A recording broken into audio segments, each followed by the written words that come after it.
Amazon constantly wants sellers to just spend more money. That is their entire goal at the end of the day. Spend more money. Get your customers to see your products by spending more. We're going to increase your ad budgets exponentially. Hey, you know that cool little subscribe and save thing? Yeah, we'll give you a little kick of 5%, but how about you instead give us 20%? And that's essentially exactly what they did. They rolled out this new little feature showing a discount where now it used to only be up to 10% of the actual seller funded discount. Now they add 15 and 20% for seller funded discount on subscribe and save. Amazon constantly is just rolling out new things where they essentially want sellers to just spend more money.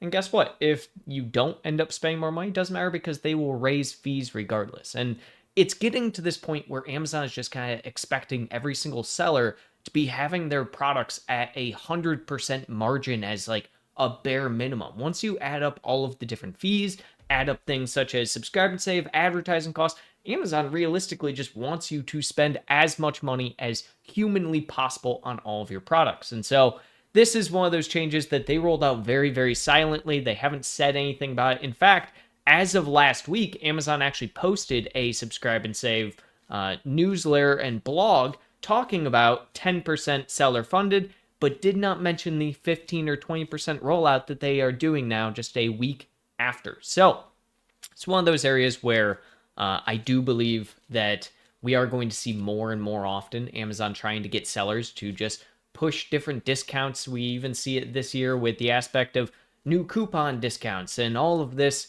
different jazz. And Amazon essentially just wants everyone to discount as much as possible so that their customers continue buying, but Amazon's not going to do anything for the seller in that same regard. So seeing this is one of those where I don't think it has much of a bearing. There are, of course, going to be tons of different brands, I'm sure, Chinese sellers, that are going to utilize this 20% subscribe and save discount. And it's going to look amazing, but at the end of the day, majority of brands, I think, can hardly afford the 10% subscribe and save as is, especially when you're looking at things such as your customer acquisition cost and your customer lifetime value.